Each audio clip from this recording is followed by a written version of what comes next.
నమస్కారం. తూర్పుగోదావరి జిల్లా వార్తలు. రాష్ట్రంలో కూటమి ప్రభుత్వం యువతకు ఉపాధి అవకాశాలు కల్పించేందుకు అనేక చర్యలు తీసుకుంటుందని కొవ్వూరు శాసనసభ్యులు ముప్పిడి వెంకటేశ్వరరావు తెలిపారు. స్థానిక ప్రభుత్వ డిగ్రీ కళాశాలలో శనివారం ఏర్పాటు చేసిన జాబ్ మేళాలో ఆయన ముఖ్య అతిథిగా పాల్గొని మాట్లాడారు. యువతకు స్కిల్ డెవలప్మెంట్ కార్పొరేషన్ ద్వారా వివిధ వృత్తులలో శిక్షణ ఇస్తుందని చెప్పారు. జాబ్ మేళాలు నిర్వహించి వేల మందికి ఉద్యోగ అవకాశాలు కల్పిస్తున్నామని అన్నారు. అవకాశాలను అందిపుచ్చుకుని యువత ముందుకు వెళ్లాలని పేర్కొన్నారు. ఎన్డీఏ కూటమి అధికారంలోకి వచ్చిన తర్వాత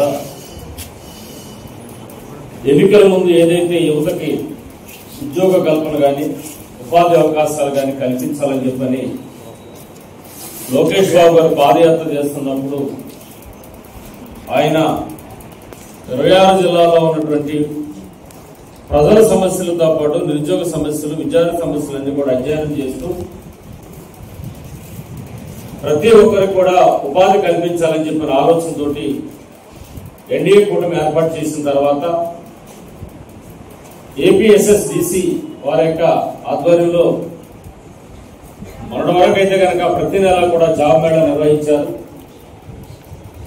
దానికంటే ముందుగా ఎన్డీఏ కూటమి అధికారంలోకి వచ్చిన తర్వాత మెగా జాబ్ మేళా కూడా మన కొవ్వూరు పట్టణంలోనే నిర్వహించడం కూడా జరిగింది. అందులో భాగంగా ప్రతి నెల నిర్వహించినటువంటి జాబ్ మేళాని ప్రతి నెల అంటే కనుక కంపెనీస్ ఎక్కువ రావడం కానీ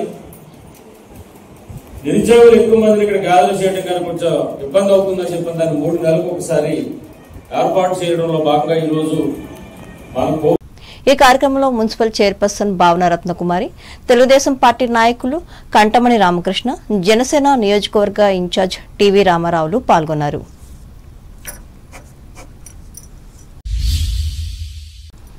దేశం ఎదుర్కొంటున్న పోషకాహార లోపం, శిశు మాతృ మరణాలు వంటి సమస్యలకు సైన్స్ ఆధారిత పరిష్కారాలు అవసరమని నీతి ఆయోగ్ సభ్యులు వికే సారస్వత్ పేర్కొన్నారు. రాజమహేంద్రవరంలోని గోదావరి గ్లోబల్ విశ్వవిద్యాలయం కేంద్ర శాస్త్ర సాంకేతిక మంత్రిత్వ శాఖ సహకారంతో నిర్వహిస్తున్న 2 రోజుల సెమినార్లో శనివారం ఆయన ప్రారంభోపన్యాసం చేశారు. వికసిత్ భారత్ అనేది అభివృద్ధి చెందిన దేశం కోసం రూపొందించిన రోడ్ మ్యాప్ అని తెలిపారు. ఒకసారి పెరిగి మరోసారి తగ్గే విధంగా కాకుండా ఆర్థిక వృద్ధి సుస్థిరంగా కొనసాగే స్థితి వికసిత్ భారత్లో ఉంటుందని చెప్పారు. మన జీడీపీలో 62% సేవల రంగం నుంచే వస్తుంటే కేవలం 14% మాత్రమే తయారీ రంగం నుంచి వస్తుందని, ఇది ఒక ప్రధాన సమస్యని అన్నారు. అలాగే సెమీ కండక్టర్లు, కృత్రిమ మేధ వంటి వివిధ అంశాల్లో పరిశోధనల ద్వారా స్వయం సమృద్ధి సాధించి ఆత్మనిర్భర భారత్ గా మార్చవచ్చునని చెప్పారు. The kind of systems which we brought in force have affected the climate adversely, and hence there is a need for us to look for environmental sustainability and a society which is inclusive. It should not be left without anybody being considered in the path of economy. So he set out certain goals, our Honourable Prime Minister. He said we should be a 30 trillion economy by 2077. You should be self-reliant in science and technology, quality, education, healthcare and opportunities for advancement. Mr. Rao mentioned something about the 4 pillars of Viksit Bharat.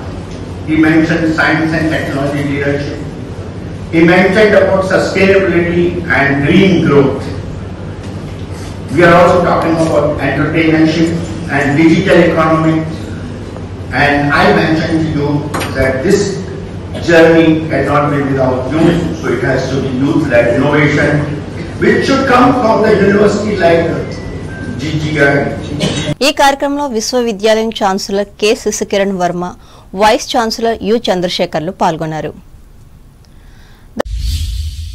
దార్ఢ్యరేఖకు దిగున ఉన్నవారు కూడా సమానంగా జీవించే హక్కు రాజ్యాంగం కల్పించిందని జిల్లా ప్రధాన న్యాయమూర్తి గంధం సునీత పేర్కొన్నారు.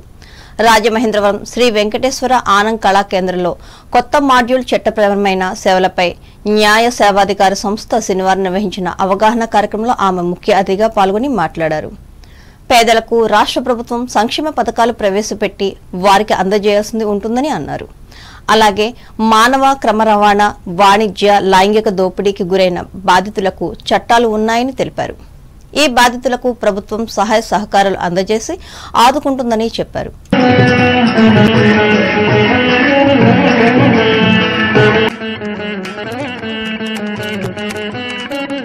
జ్యోతి ప్రజ్వలన కావించవలసిందిగా మేడం గారి చేతుల మీదుగా అది బాగుంది.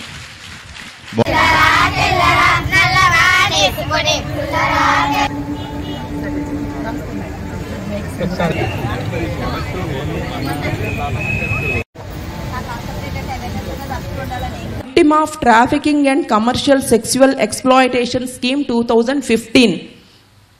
ఇది అసలు ఈ స్కీమ్ ఎలా వచ్చిందంటే ప్రజ్వల అనే ఎన్జిఓ పిల్ అంటే ప్రజా ప్రయోజనాల వ్యాజ్యం అనేది ఫైల్ చేస్తే దానిలో భాగంగా సుప్రీంకోర్టు వారు కొన్ని గైడ్ లైన్స్ ఇచ్చి ఈ కమర్షియల్ సెక్సువల్ ఎక్స్ప్లాయిటేషన్ అనేది మనం ఎలా ఆపాలి, వాళ్ళు మానిటరీగా వాళ్ళకు ఉండి లేక తెలిసి కొందరు తెలియకుండా కొందరు ఈ దీనిలోకి ఎక్స్ప్లాయిటేషన్ అయిపోతూ ఉన్నారు, వాళ్ళకి మనము ఎలాంటి సర్వీసెస్ చేయగలము అనే దానిలో గైడ్ లైన్స్ ఇచ్చి మాకిచ్చిన దిశానిర్దేశాల్లో డిస్ట్రిక్ట్ లెవెల్ ఆఫీసర్స్ని plus ASHA workers, panel lawyers వీళ్ళందరూ అసిస్టెన్స్ తీసుకుని వాళ్ళని ఎప్పటికప్పుడు గుర్తించి ఒకవేళ వాళ్ళకి మానిటరీగా ఏదన్నా సరిగా లేకపోతే గనక వాళ్ళని మానిటరీ కూడా అసిస్టెన్స్ ఇస్తూ రిహాబిలిటేషన్ సెంటర్స్లో పెట్టి మన సమాజంలో ప్రతి ఒక్కరూ పుట్టిన ప్రతి ఒక్కరూ సమానంగా జీవించే హక్కుని మన రాజ్యాంగం మనకు కల్పించింది.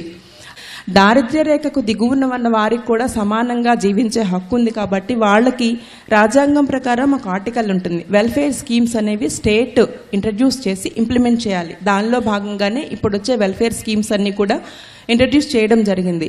ఇట్స్ నుండి కూడా మేము పోస్టర్స్ రిలీజ్ చేసి ఇవన్నీ చేసి స్టాల్స్ పెట్టించి ఎప్పటికప్పుడు మా వంతు బాధ్యతగా మేము హైకోర్టు వారి నుండి ఇన్స్ట్రక్షన్స్ తీసుకుని అవన్నీ మా ఉద్దేశం తూచా తప్పకుండా అన్నిటినీ పాటించాలి. మన సొసైటీని మనం ఎక్కడుంటే దాన్ని చక్కగా సస్యశ్యామలంగా అందరూ కూడా ఎలాంటి లోటు లేకుండా జీవించాలి. ఈ కార్యక్రమంలో జిల్లా ఎస్పీ డి నరసింహకిషోర్, న్యాయ సేవాధికారి సంస్థ జిల్లా కార్యదర్శి ఎన్ శ్రీలక్ష్ములు పాల్గొన్నారు. అంబేద్కర్ కోనసీమ జిల్లా వార్తలు. అంబేద్కర్ కోనసీమ జిల్లాలో సర్క్యూట్ దేవాలయ టూరిజంను అమలు చేసేందుకు యోచిస్తున్నట్లు కలెక్టర్ ఆర్ మహేష్ కుమార్ తెలిపారు. మామిడికుదురు మండలం పాసర్లపూడి గ్రామంలో గోదావరి నది పరివాహక ప్రాంతంలో స్థల సేకరణకు గుర్తించిన ప్రాంతాన్ని ఆయన శనివారం పరిశీలించి మాట్లాడారు. ప్రసాద్ స్కీమ్ ద్వారా పర్యాటక అభివృద్ధికి ప్రణాళికలు సిద్ధం చేస్తున్నట్లు చెప్పారు. ఇప్పటికే కొంతమేర స్థలాన్ని కేటాయించామని దానికి అనుబంధంగా మరింత విస్తరించాలనే కోణంలో స్థల సేకరణకు చర్యలు తీసుకుంటున్నట్లు వెల్లడించారు. ఈ కార్యక్రమంలో ఆర్డీఓ కె మాధవులు పాల్గొన్నారు.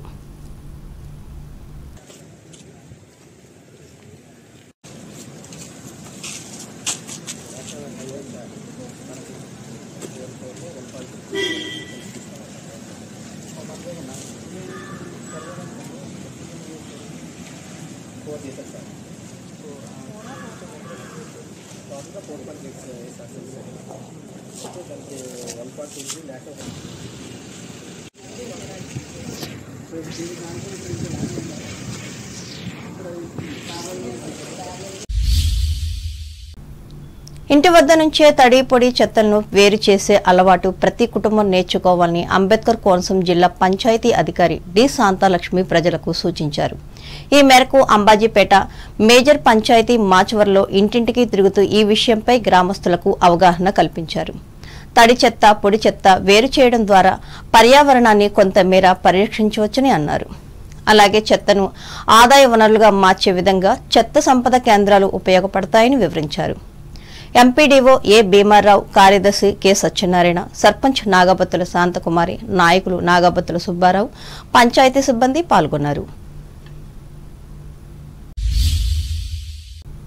ప్రసిద్ధిగాంచిన ఆత్రేయపురం మండలం వాడపల్లి వెంకటేశ్వర స్వామివారి దివ్యక్షేత్రం శనివారం భక్తజనంతో కళకళలాడింది. 7 వారాల నోము ఆశ్రయించే భక్తులతో ఆలయ పరిసరాలు కిక్కిరిశాయి. భక్తులకు శ్రీవారు దివ్య మనోహరంగా దర్శనమిచ్చారు. వేకువజామున 3 గంటలకు సుప్రభాత సేవ, తొలి హారతితో ప్రారంభమైన దర్శనాలు రాత్రి 9 గంటల వరకు కొనసాగింది. ఉభయ తెలుగు రాష్ట్రాలతో పాటు కర్ణాటక, తమిళనాడు, ఒరిస్సా, బెంగళూరు వివిధ రాష్ట్రాల నుంచి భక్తులు తరలివచ్చారు. 80,000కు పైగా భక్తులు స్వామివారిని దర్శించుకున్నారు. 15,000 మంది అన్నప్రసాదాలు స్వీకరించారు. ప్రత్యేక దర్శనం తదితరాల ద్వారా 60 లక్షల ఆదాయం సమకూరింది. వివిధ జిల్లాల నుంచి ఆర్టీసీ అధికారులు ప్రత్యేక బస్సులు నడిపారు. దేవస్థానం డిప్యూటీ కమిషనర్ కార్యనిర్వహణాధికారి నల్లం చక్రధర్రావు, సూపరింటెండెంట్ పులపతి రాంబాబు సిబ్బంది ఏర్పాట్లను పర్యవేక్షిస్తున్నారు.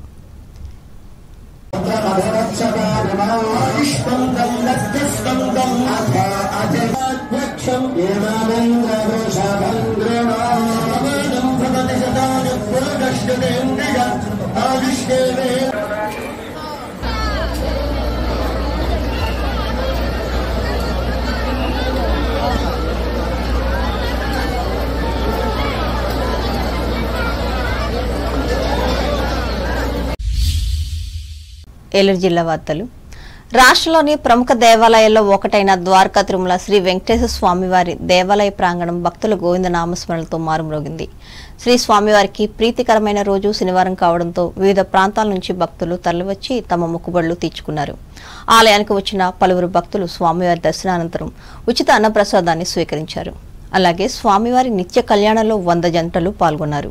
ఇదిలా ఉండగా శ్రీవారి ప్రధాన ఆలయానికి దత్తత దేవాలయంగా విరాజిల్లుతున్న శ్రీ జగన్నాథ స్వామివారి రథోత్సవాల్లో రోజుకొక అలంకారంలో భాగంగా కూర్మ అవతారంలో భక్తులకు దర్శనమిచ్చారు.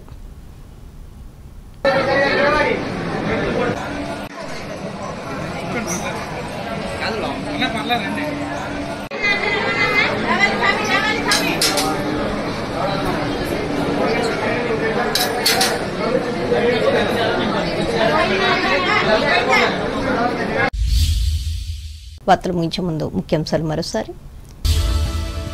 వచ్చే ఏడాదిలో రెవెన్యూ సమస్యలు లేని రాష్ట్రంగా తీర్చిదిద్దేందుకు కృషి చేస్తున్న ముఖ్యమంత్రి చంద్రబాబు యలమంచిలి మండలంలో స్పష్టం చేసిన రాష్ట్ర మంత్రి డాక్టర్ నిమ్మల. ముఖ్యమంత్రి చంద్రబాబు ఉప ముఖ్యమంత్రి పవన్ కళ్యాణ్ల అకుంఠిత దీక్షతో విజయవంతంగా ముగిసిన కూటమి ఏడాది పాలన భీమవరంలో వివరించిన Telugu Desam polit bureau member Seetharamalakshmi. Bhimavaram municipal ఉన్నత పాఠశాలను తనిఖీ చేసిన పశ్చిమ గోదావరి జిల్లా జాయింట్ కలెక్టర్ రాహుల్ కుమార్ రెడ్డి మధ్యాహ్న భోజన పథకం నాణ్యతపై ఆరా. తణుకు మెయిన్ రోడ్లోని వినాయకుని గుడి ఎదురుగా నెలకొల్పిన రోటరీ శాంతి స్తూపం ఆవిష్కరించిన ఎమ్మెల్యే ఆర్మిల్లి శాంతి పరిరక్షణకు స్ఫూర్తినిస్తుందని వ్యాఖ్య. న్యాయ విద్యార్థిపై గ్యాంగ్ రేప్ చేసిన వ్యక్తులను కఠినంగా శిక్షించాలి పశ్చిమ బెంగాల్ ముఖ్యమంత్రిని డిమాండ్ చేసిన తణుకు న్యాయవాదులు. జలజీవన్ మిషన్ పథకం ద్వారా ఏపీలో మంచినీటిని అందిస్తున్న కేంద్ర ప్రభుత్వం కొండ్రుప్రోలు గ్రామంలో వివరించిన తాడేపల్లిగూడెం ఎమ్మెల్యే బొలిశెట్టి. ఆంధ్రప్రదేశ్ యువత ఉపాధి కోసం చర్యలు తీసుకుంటున్న కూటమి ప్రభుత్వం కొవ్వూరు జాబ్ మేళాలో ప్రకటించిన ఎమ్మెల్యే ముప్పిడి. నేటి మన సమాజానికి సైన్స్ ఆధారిత పరిష్కారాలు అవసరం రాజమండ్రి గోదావరి గ్లోబల్ విశ్వవిద్యాలయంలో పేర్కొన్న నీతి ఆయోగ్ సభ్యులు వికే సారస్వత్. దారిద్ర్య రేఖకు దిగువ ఉన్నవారు కూడా సమానంగా జీవించే హక్కు మన రాజ్యాంగం కల్పించింది రాజమండ్రిలో వెల్లడించిన తూర్పుగోదావరి జిల్లా ప్రధాన న్యాయమూర్తి సునీత. అంబేద్కర్ కోనసీమ జిల్లాలో సర్క్యూట్ దేవాలయ టూరిజం అమలుకు కృషి చేస్తున్న ప్రభుత్వం మామిడి కుదురు మండలంలో ప్రకటించిన జిల్లా కలెక్టర్ మహేష్ కుమార్.